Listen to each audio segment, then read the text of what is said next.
ओम शांति। कर्म योग से कर्म भोग पर विजय। सत्यता यह है कि हर आत्मा को अपने अच्छे या बुरे कर्मों का फल अवश्य भोगना होता है। इसलिए अच्छे या बुरे दोनों ही प्रकार के कर्मों का भोग कर्म भोग ही है। ऐसे ही कर्म फल भी अच्छे बुरे कर्मों के अनुसार अच्छा या बुरा अर्थात सुखदायी और दुखदायी दोनों ही प्रकार का होता है। इस प्रकार दोनों ही शब्द पर्यायवाची है, परंतु बाबा ने मुरलियों में कर्म भोग शब्द बुरे शब्दों के दुखदायी फल के भोग के लिए प्रयोग किया है और कर्म फूल को अच्छे कर्म के सुखदायी फल के लिए प्रयोग किया है। ऐसे ही कर्म बंधन दुखदायी संबंध के रूप में और कर्म संबंध सुखदायी संबंध के रूप में प्रयोग किया है। हाँ, यहाँ भी ये कर्म भोग कर्म बंधन शब्द उसी भाव और भावना से प्रयोग किए गए हैं।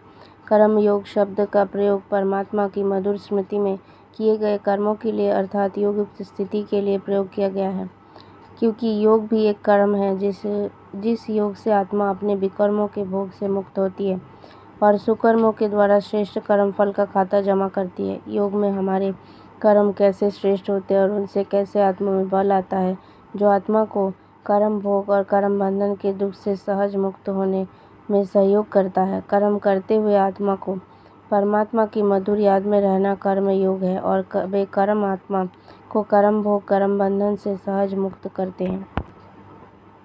कर्म योग से कर्म भोग पर विजय। कर्म योग से कर्म भोग और कर्म बंधन पर विजय की स्थिति क्या और कैसी होती है? कर्म योग के द्वारा कर्म भोग और कर्म बंधन से मुक्त आत्मा कर्मातीत स्थिति के अनुभव में होती है। कलयुग के अंत में सारे कल्प के कर्मों का हिसाब किताब चुकत होना होता है, इसलिए कर्म भोग और कर्म बंधन का होना या आना स्वाभाविक है। परंतु कर्म योग की सफल अभ्यासी आत्मा कर्म भोग और कर्म बंधन होते भी सदा देह से न्यारी स्थिति में स्थित होने के कारण कर्म भोग और कर्म बंधन के द्वारा होने वाली दैहिक और मानसिक वेदना से मुक्त रहती है, अर्थात खुशी खुशी से उसको पार करते हुए निर्भय निश्चिंत और निसंकल्प स्थिति में रहते हुए सदा अतीन्द्रिय सुख का अनुभव करती है, दूसरों को भी कराती है। जैसे प्यारे ब्रह्मा बाबा। कर्म योग से कर्म भोग पर विजय और ब्रह्मा बाबा। हम सबके आदर्श प्यारे ब्रह्मा बाबा हैं। उनके कर्म और उनका पुरुषार्थ हमको प्रेरणा देने वाले हैं। जैसे और सब पुरुषार्थ बाबा ने किए, वैसे कर्म योग से कर्म भोग पर विजय भी पाई। बाबा ने कर्म योग से कर्म भोग पर कैसे विजय पाई, उस पर विचार करने और उस अनुसार पुरुषार्थ करने से ही हम कर्म योग से कर्म भोग और कर्म बंधन पर विजय पा सकते हैं। खेल तो सिर्फ 5-10 मिनट का ही था। ये ब्रह्मा बाबा के अपने ही वाणी में ब्रह्मा बाबा व्यक्त होने के बाद जो सुनाई गई थी उनके अव्यक्त संदेश में उसके लिया गया है। उस थोड़े से समय में ही अनेक खेल चले, उनसे भिन्न भिन्न अनुभव हुए। पहला अनुभव तो ये था कि पहले जोर से युद्ध चल रही थी, किसकी? योग बल और कर्म भोग की। कर्म भोग भी फुल फोर्स में अपनी तरफ खींच रहा था, योग बल भी फुल फोर्स में ही था। ऐसे अनुभव हो रहा था कि जो भी शरीर के हिसाब किताब रहे हुए थे वे फट से योग अग्नि से भस्म हो रहे थे और मैं साक्षी होकर देख रहा हूँ, जैसे अखाड़े में बैठ मल्लयुद्ध देखते हैं। मतलब तो दोनों का फोर्स पूरा ही था। कुछ समय बाद कर्म भोग तो बिल्कुल निर्बल हो गया, बिल्कुल दर्द गुम हो गया। ऐसे ही अनुभव हो रहा था कि आखिरी में योग बल ने कर्म भोग पर जीत पा ली। उस समय 3 बातें साथ साथ चल रही थी। एक तरफ तो बाबा से बात कर रहा था, तीसरी तरफ ये भी अनुभव हो रहा था कि कैसे शरीर से आत्मा निकल रही है। डेड साइलेंस का अनुभव हो रहा था। देख रहा था कि कैसे एक एक अंग से आत्मा अपनी शक्ति छोड़ती जा रही है। मृत्यु क्या चीज़ है, वह अनुभव हो रहा था। ये 7वें दिन का व्यक्त बाप दादा का संदेश है। बाबा अपना भी बताते हैं कि मैं भी भूल जाता हूँ। ये साकार महावाक्य है। कोशिश करता हूँ, बाबा को कहता हूँ कि बाबा मैं पूरा समय याद में रहूँगा। आप हमारी खांसी बंद कर दो, शुगर कम कर दो, परंतु मैं खुद ही भूल जाता हूँ तो खांसी कैसे कम होगी। जो बातें बाबा के साथ करता हूँ मैं सच सुनाता हूँ। बाबा बच्चों को बता देते हैं, बच्चे बाप को सच नहीं सुनाते हैं, लज्जा आती है। कर्म योग कर्म भोग कर्म बंधन और कर्म फल की परिभाषा। कर्म इस विश्व नाटक का मुख्य घटक है, क्योंकि यह सारा नाटक ही कर्म और फल पर आधारित एक घटना चक्र है। यहाँ आकर आत्मा कर्म करने के लिए बाध्य है और उसके कर्मानुसार उसको उसका अच्छा या बुरा फल भोगना ही पड़ता है।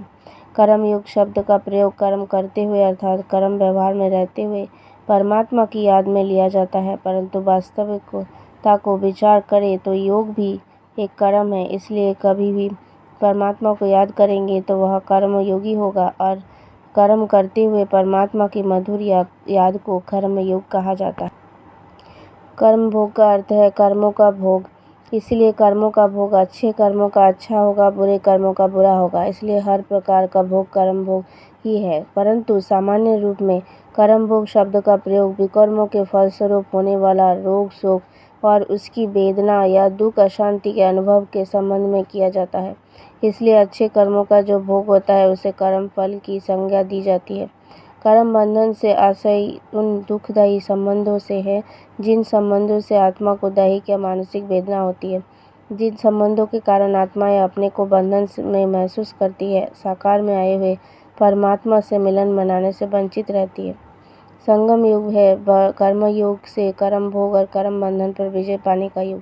कर्म भोग और कर्म बंधन से होने वाली दैहिक और मानसिक वेदना पर कर्म योग से कैसे विजय पाए, उसका विधि विधान क्या है, उस पर बाबा ने अनेक प्रकार से समझाया है। परमात्मा के उन महावाक्यों को बुद्धि में रखकर यहाँ कुछ विचार कर रहे हैं। कर्म और कर्म का विधि विधान।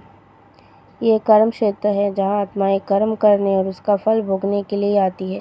कर्म हर आत्मा का स्वाभाविक धर्म है, इसीलिए यहाँ कोई भी आत्मा कर्म के बिना रह नहीं सकती है। बाबा ने विश्व नाटक का ज्ञान दिया है और विश्व नाटक में कर्म और फल का क्या विधि विधान है उसका भी विस्तार से ज्ञान दिया, तथा उस विधि विधान को समझकर श्रेष्ठ कर्म करने के लिए श्रीमत भी दिए, और श्रेष्ठ कर्म करने की शक्ति कैसे अर्जित करे या धारण करे उसकी विधि विधान बताया है, और उसको धारण कर श्रेष्ठ कर्म करने की श्रीमत दी है। बाबा ने कर्म के विधि विधान का जो ज्ञान दिया है उसके विस्तार में जाएंगे तो एक बड़ी किताब बन जाएगी, इसलिए उसको विस्तार से यहाँ वर्णन नहीं कर रहे हैं। परंतु बाबा ने जो कर्म भोग पर कर्म योग से विजय प्राप्त कैसे पाए उससे संबंधित कुछ विधि विधान जो बाबा ने बताया उसका वर्णन करने का प्रयत्न कर रहे हैं। बाबा ने बताया है, इस विश्व नाटक में कर्म और फल का अद्वितीय संतुलन है, जिसके अनुसार हर आत्मा को अपने कर्म का फल जाने अनजाने भोगना ही होता है।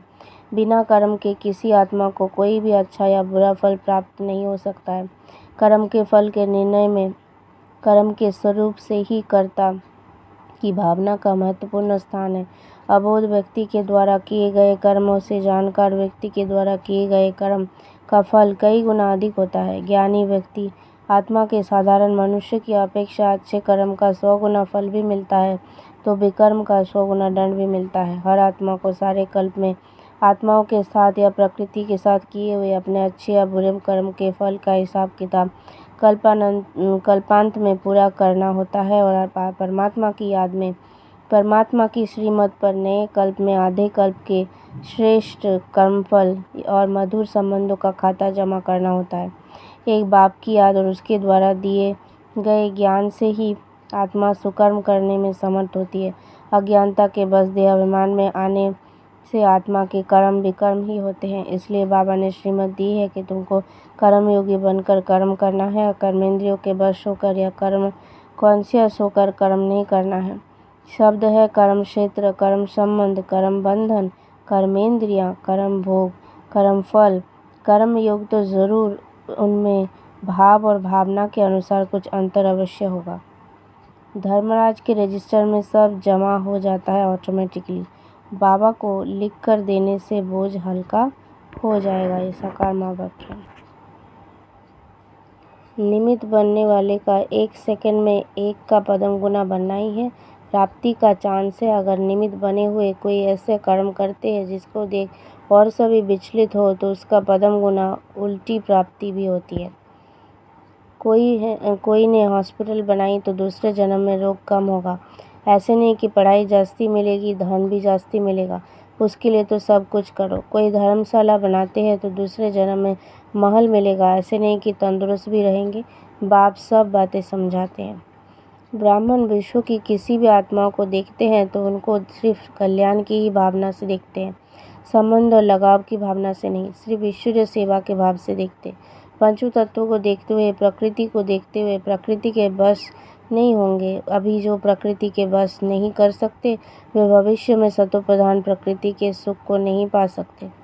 पुरुषार्थी को कभी भी ये समझना नहीं चाहिए कि मेरे पुरुषार्थ करने के बाद कोई असफलता भी हो सकती है। सदैव समझना चाहिए जो पुरुषार्थ किया वह कभी व्यर्थ नहीं जा सकता।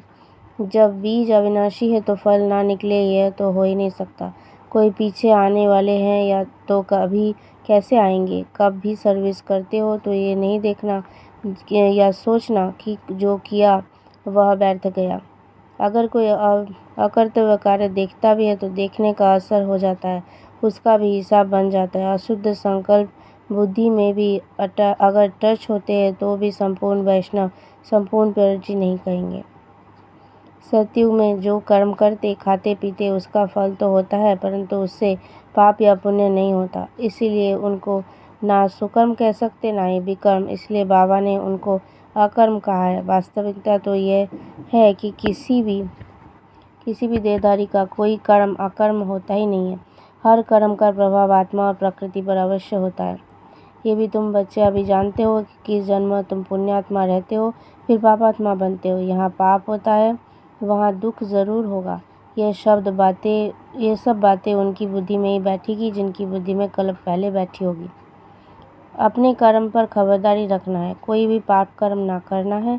अगर अपने घाटे और फायदे का पोता मेल ना रखेंगे तो फेल हो जाएंगे।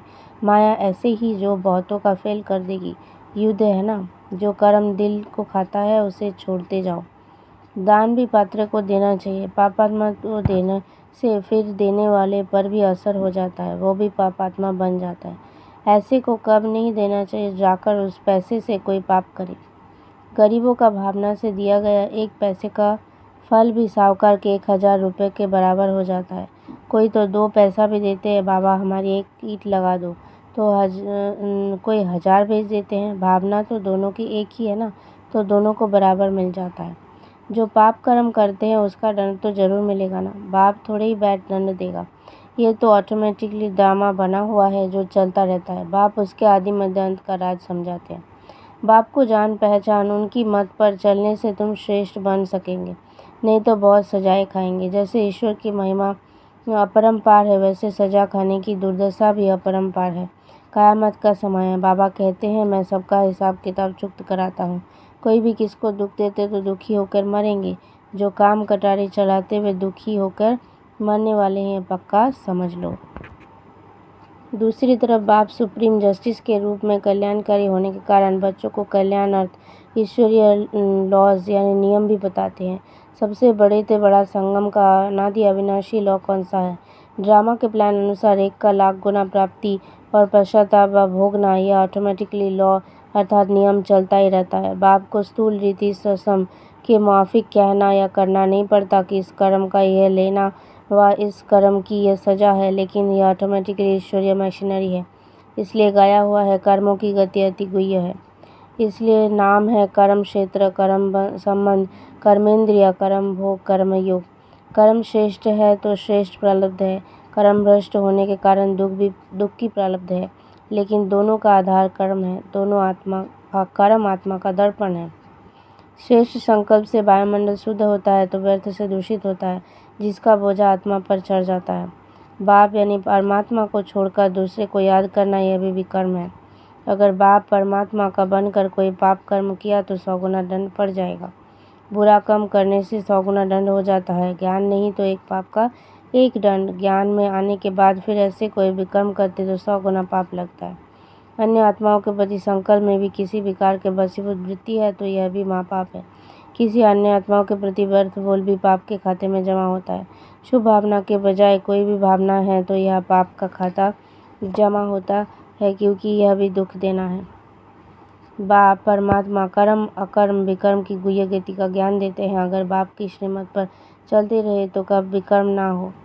बाबा हमेशा कहते मांगो मत, दाता के बच्चे हो, किसी से लेंगे तो उनकी याद आती रहेगी, औरों से मांगो मत, नहीं तो देने वाले को भी नुकसान पड़ जाता है, क्योंकि वो भी बाबा के भंडारे में नहीं दिया। देना चाहिए शिव बाबा के भंडारे में। बुरा काम हुआ तो फौरन बताओ तो आधा माफ़ हो जाएगा। ऐसे नहीं कि मैं कृपा करूँगा, क्षमा व कृपा पाए की भी नहीं होगी। सबको अपने आप को सुधारना है। बाप को याद से विकर्म विनाश होंगे। पाश का भी योग बल से कटता जाएगा। कर्म और कर्म के फल के बंधन में फंसने के कारण कर्म बंधनी आत्मा अपनी ऊंची स्टेज को पा नहीं सकती है। ज्ञान स्वरूप होने के बाद वह मास्टर नॉलेजफुल, मास्टर सर्वशक्तिवान होने के बाद अगर कोई ऐसा कर्म जो योगयुक्त नहीं है वो कर लेते हो तो उस कर्म का बंधन अज्ञान काल के कर्म बंधन से पदम गुना ज़्यादा है। इसलिए इसमें भी अनजान नहीं रहना कि ये छोटी छोटी गलतियां हैं, ये तो होंगी ही। बाबा कहते हैं जो विकर्म किए हैं उनकी सजा कर्म भोग के रूप में भोगनी पड़ती है। कर्म भोग अंत तक भोगना ही है, उससे माफ़ी नहीं मिल सकती है। राह अनुसार सब होता है, क्षमा आदि होती ही नहीं, सब हिसाब किताब चुक्त करनी ही है। ईर्ष्या दोष एक मानसिक विकर्म है जिसका फल आत्मा को मानसिक दुख अशांति के रूप में भोगना ही पड़ता है। यदि कोई ईर्ष्या देश की भावना से यज्ञ का हित समझकर भी किसी आत्मा के साथ व्यवहार करता है तो भी उसको अपनी ईर्ष्या देश का फल मानसिक दुख अशांति के रूप में भोगना ही पड़ता है। भले उसने यज्ञ के हित के लिए जो कार्य किया उसका अच्छा फल भी उसको मिलेगा। बाबा कहते हैं एक का पदम गुना देने की विधि इस समय की है। बाप भी अंत में हिसाब किताब चुक्त करने वाले अपने साथी से काम लेंगे, फिर हिसाब किताब शुरू हो जाएगा। बाप भोलानाथ तो है लेकिन महाकाल भी है। यहाँ उस रीति से माफ़ी नहीं लेनी होती, महसूसता की विधि ही माफ़ी है। दिल से महसूस करना, बिना विधि के सिद्धि नहीं मिलेगी। बाप आकर बुद्धि का ताला खोलते हैं, ताला उनका खुलेगा जो श्रीमत पर चलने लग पड़ेंगे और पतित पावन बाप को याद करेंगे। बाप ज्ञान ही देते हैं और याद भी सिखलाते हैं। सिर्फ लकीर के ऊपर लकीर खींच रहे हो, ड्रामा की लकीर खींची हुई है, नई लकीर नहीं खींच रहे हो जो सोचो कि पता नहीं सीधी होगी या नहीं। कल्प कल्प की बनी हुई प्रारब्ध की को सिर्फ बनाते हो क्योंकि कर्म के फल का हिसाब है। ये अटल निश्चय। हर कर्म में श्रेष्ठ और सफलता रहना, इसको कहते हैं नॉलेजफुल। शरीर की भी नॉलेज और आत्मा की भी नॉलेज, दोनों नॉलेज हर कर्म में चाहिए। किसी की बुरी बात को समझना अलग चीज़ है, लेकिन स्वयं में व अपने चित्त पर, अपनी बुद्धि में, अपनी वृत्ति में, अपने वाणी में दूसरे की बुराई को बुराई रूप में धारण नहीं करना है। अभी कर्म की गुह्य गति का ज्ञान मर्ज हो गया है, इसलिए अलबेलापन है। आप लोगों को अपनी स्थिति को न्यारी और प्यारी है, लेकिन दूसरों की बातों में समय तो देना पड़ता है। यही समय लाइट हाउस माइट हाउस बन वाइब्रेशन फैलाने में जाए तो क्या हो जाएगा। अगर किसी की कोई बुराई चित्त पर है तो उसका चित्त सदा प्रसन्न चित्त नहीं रह सकता और चित्त पर धारण की हुई बातें वाणी में जरूर आएगी, लेकिन कर्मों की गति का गुह्य रहस्य सदा सामने रखो। कर्मों का यह पक्का नियम है अथवा कर्मों की फिलॉसफी है कि आज आपने किसको ग्लानि की तो वह आपकी कल दुगनी ग्लानि करेगा। तो कर्म की गति क्या हुई, बुराई लौटकर कहाँ आई। कर्म की गई गति क्या हुई। कोई कहते हैं हमने किसको कहा नहीं, लेकिन वे कह रहे थे तो मैंने भी हाँ में हाँ कर दिया। हाँ में हाँ मिलाना ये भी कर्मों की गति के प्रमाण पाप में भागी बनना है। ये छोटे छोटे सूक्ष्म पाप श्रेष्ठ संपूर्ण स्थिति में विघ्न रूप बनते हैं। यह अति सूक्ष्म व्यर्थ कर्म बुद्धि को, मन को ऊंचा अनुभव करने नहीं देते। अल्पकाल के मनमौजी नहीं बनो, सदाकाल की रूहानी मौज में रहो। कर्मों की गुह्य गति के ज्ञाता बनो। ये है इंद्र सभा। इंद्र से बाबा है जो ज्ञान बरसाते हैं, बरसाते हैं। इस सभा में कोई विकार के जाने वाले को नहीं ला सकते हो, लाते हैं तो बहुत भारी सजा मिल जाती है। कर्म का फल तो हर आत्मा को मिलता ही है, यह इस विश्व नाटक का अनादि नियम है। परंतु जो आत्मा जानते हुए परमात्मा को मना करने पर भी कोई गलत कर्म करता है उसके लिए ट्रिब्यूनल बैठती है और उसका कई गुना दंड मिलता है, जिसके लिए बाबा ने कई बार कहा है कि ट्रिब्यूनल उन बच्चों के लिए बैठेगी। बाबा ने ज्ञान दिया, सावधान किया, फिर भी वे विकर्म करते हैं, बाबा का नाम बदनाम करते हैं। बाबा ने ये भी कहा है कि उस समय धर्मराज ये सब साक्षात्कार कराएगा। तुमको ब्रह्मा द्वारा अमुक रूप से अमुक स्थान पर सावधान किया, फिर भी तुमने पाप कर्म किया, अब उन कर्मों की सजा खानी ही पड़ेगी। कर्म के विधि विधान अनुसार विधान को जानते हुए विकर्म करना, परमात्मा के मना करने पर भी विकर्म करना, उसकी सजा अधिक मिलती है। ये राजवीर ड्रामा में नुदा हुआ है कि ऐसे कर्मों का अंत समय साक्षात्कार होता है, जिससे पश्चाताप की महसूसता बढ़ जाती है। बाबा का बनकर फिर बाबा के आगे जाकर सजा खाई भी बड़ी दुर्गति की बात है। अभी याद की यात्रा में नहीं रहेंगे तो फिर बाबा के आगे सजा खाने समय बहुत लग जाएगी। शरीर को जड़ है, उसमें जब चैतन्य आत्मा प्रवेश करती है उसके बाद गर्भ में सजा खाने लगती है। आत्मा सजा खाती है, सजाएं भी कैसे खाती है। भिन्न भिन्न शरीर धारण कर जिन जिन के जिस रूप में दुख दिया है वो साक्षात्कार करते जाते और दंड मिलता जाता है। त्राही त्राही करते हैं, जिसलिए गर्भ जेल कहते हैं। ड्रामा कैसा अच्छा बना हुआ है। जन्म जन्मांतर का बोझा सिर पर है, साक्षात्कार कराते सजा देते जाएंगे। बहुत सजाएं हैं जिसका पारावार नहीं, एक एक जन्म के पापों का साक्षात्कार और कराकर सजा देते हैं। वह तो जैसे जन्म जन्मांतर की सजाई हो गई। होता बिजली मुआफिक है, परंतु उसकी भाषा ऐसी होती है कि जैसे सेकंड में हजारों वर्ष की सजा खाते हैं। तुम्हारे लिए तो ट्रिब्यूनल बैठेंगी, खास उन बच्चों के लिए जो सर्विस लायक बनकर फिर ट्रेटर बन जाते हैं। दान देकर फिर बहुत खबरदार रहना है, फिर ले लिया तो 100 गुना दंड पड़ जाता है। बाप कहते हैं एक दो से सेवा मत लो, कोई अहंकार नहीं आना चाहिए। दूसरे से सेवा लेना ये भी देह अहंकार है। बाबा को समझाना तो पड़े ना, नहीं तो जब ट्रिब्यूनल बैठेगी तब कहेंगे हमको पता थोड़े ही था कायदे कानून का।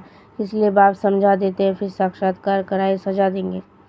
श्रीमत पर ना चलते तो नाम बदनाम करते हैं। भल बच्चे हैं, परंतु बच्चों को ऐसे थोड़े ही छोड़ेंगे। हाँ, ट्रिब्यूनल बैठेगी बच्चों को तो और ही कड़ी सजा मिलती है, क्योंकि धोखा देते हैं। बाप तो उस समय मुस्कुराते हैं, कहते हैं इनको कुल्हाड़ी से टुकड़ा टुकड़ा करो। फांसी की सजा देने वाले रोते हैं क्या? ऐसे थोड़े ही बच्चों पर दया कर देंगे। देखना, हाथ उठाया है, फिर धर्मराजपुरी में भी हाथ उठेगा। बाप का साथी धर्मराज भी देख रहा है कि सभी ने हाथ उठाया है। स्व परिवर्तन करना, दूसरों के परिवर्तन की चिंता नहीं करना। बाप आकर पढ़ाते हैं, उनकी भी इज्जत नहीं रखते तो सजा जरूर मिलेगी। सबसे कड़ी सजा उनको मिलेगी जो विकार में जाते हैं या शिव बाबा की बहुत ग्लानि कराने के निमित्त बनते हैं। जो बच्चे बाप का बनकर डिसर्विस करते हैं उनके लिए ट्रिब्यूनल बैठती है। भक्ति मार्ग में इतनी कड़ी सजा नहीं मिलती है, परंतु बाप का बनकर फिर डिसर्विस करते हैं तो बाप का राइट हैंड है धर्मराज। ये कर्म के अनुसार ड्रामा बना हुआ है, जो जैसा कर्म करता है वैसा फल पाता है। मेरी निंदा कराते हैं उसके लिए ट्रिब्यूनल बैठती है। बाप से प्रतिज्ञा कर फिर डिसर्विस करेंगे तो कड़ी सजा मिलेगी। गाया हुआ है सतगुरु का निंदक छोड़ ना पाए। कोई भी कर्म करते हो तो पहले त्रिकालदर्शी बनकर फिर कोई कर्म करो। पहले परिणाम को सोचो फिर कर्म करो तो सदा श्रेष्ठ परिणाम निकलेगा। त्रिकालदर्शी स्थिति में स्थित होकर कर्म करने से सब कोई व्यर्थ कर्म नहीं होगा, साधारण नहीं होगा। त्रिकालदर्शी की स्मृति की स्थिति रूप तखत पर स्थित होकर कोई भी कर्म करो, फिर कर्म फल नहीं देवे यह हो नहीं सकता। बीज अगर शक्तिशाली होगा तो फल अवश्य मिलेगा। अब अभ्यास में कभी भी अलबेले नहीं बनो। ओम शांति।